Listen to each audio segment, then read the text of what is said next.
pagi dan salam sejahtera bagi kita semua. Perkenalkan, nama saya Tridepi Yulia Lala dengan NIM 2110417475. Saya dari kelas manajemen 4. Di sini saya akan menjelaskan hasil presentasi UTS Manajemen Operasi. Pertama-tama, saya akan menjelaskan apa itu definisi manajemen operasi.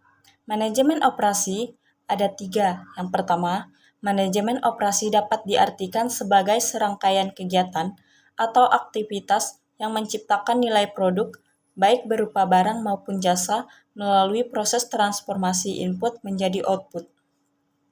Yang kedua, manajemen operasi adalah studi tentang pengambilan keputusan dalam fungsi, sistem operasi, dan tanggung jawab untuk memproduksi barang dan jasa dalam organisasi. Yang terakhir, untuk menciptakan barang dan jasa atau produk dan semua organisasi bisnis atau perusahaan. Selanjutnya, peran manajemen operasi dalam organisasi berdasarkan integrasinya dengan bidang pemasaran, keuangan, dan fungsi pendukung lainnya. Yang pertama, fungsi pemasaran atau marketing function yang berhubungan dengan pasar untuk menciptakan permintaan dan pada akhirnya menyampaikan produk yang dihasilkan ke pasar. Yang kedua, fungsi keuangan atau financing function yang mengelola berbagai urusan keuangan di dalam perusahaan maupun perusahaan dengan pihak luar perusahaan. Yang ketiga, fungsi-fungsi produksi atau operasi, biasa disebut operation function, berkaitan dengan penciptaan barang dan jasa yang dihasilkan perusahaan. Selanjutnya, di sini saya akan menjelaskan konsumen eksternal dan internal, dan ada juga supplier eksternal dan internal. Yang pertama, konsumen eksternal adalah customer yang melakukan pembelian atau menggunakan jasa internal. Yang kedua, konsumen internal adalah setiap orang dalam organisasi atau perusahaan yang bekerja sama dengan Anda. Dan untuk supplier eksternal, semua orang yang di luar perusahaan, termasuk supplier, permintaan, dan masyarakat yang pemasok produk. Dan supplier internal adalah semua orang di dalam perusahaan yang menghasilkan produk untuk rekan kerja yang lain di perusahaan, atau keterkaitan antar bagian. Berikutnya, perbedaan proses operasi di perusahaan manufaktur dan jasa. Yang pertama, manufaktur berkaitan dengan produksi barang yang dibutuhkan dan dikonsumsi oleh orang-orang atau konsumen.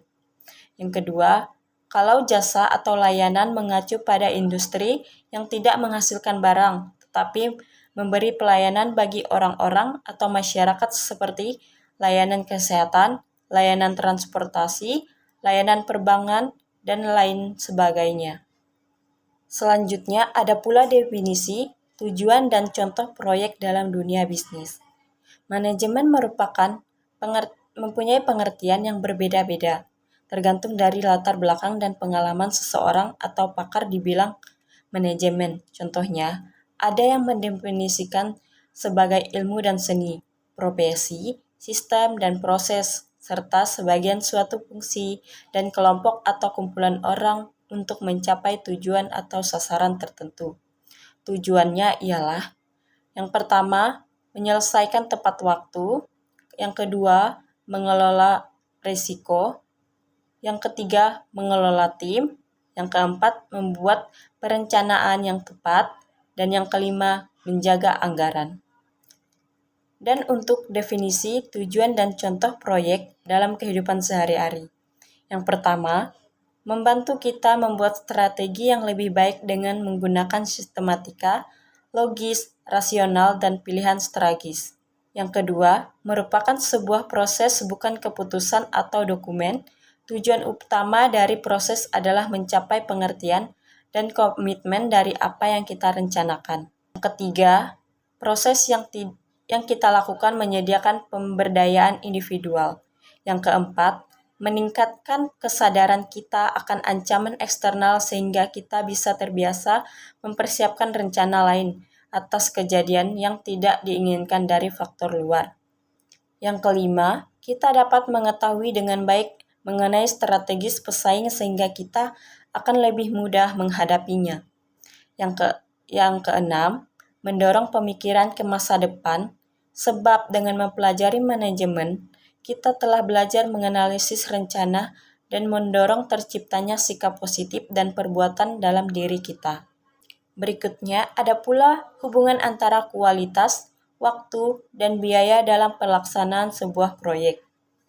Pada kondisi optimal, faktor-faktor kualitas, waktu, dan biaya membentuk tata hubungan yang saling bergantung serta berpengaruh amat kuat dengan kepekaan tinggi. Jika salah satu darinya berubah atau bergeser sedikit saja akan langsung berdampak pada faktor lainnya. Biaya total proyek adalah penjumlahan dari biaya langsung dan biaya tak langsung yang digunakan selama pelaksanaan proyek. Besarnya biaya ini sangat bergantung oleh lamanya waktu durasi penyelesaian proyek. Keduanya berubah sesuai dengan waktu dan kemajuan proyek. Selanjutnya, kurva proyek life cycle. Siklus proyek atau proyek life cycle adalah tahapan pekerjaan proyek dari awal sampai akhir. Dalam PMBOK 6 tahun edition, tahap tersebut minimal terdiri dari 4 tahap, tergantung pada ukuran dan kompleksitas dari proyek itu sendiri. Selanjutnya, dimensi-dimensi dalam manajemen kualitas. Yang pertama, kinerja. Kinerja merupakan dimensi kualitas yang berkaitan dengan karakteristik utama suatu produk. Yang kedua, fitur. Fitur merupakan karakteristik pendukung atau pelengkap dari karakteristik utama suatu produk. Yang ketiga, kehandalan. Kehandalan adalah dimensi kualitas yang berhubungan dengan sebuah produk dapat bekerja secara memuaskan pada waktu dan kondisi tertentu. Yang keempat, kesesuaian adalah kualitas produk dengan standar yang diinginkan.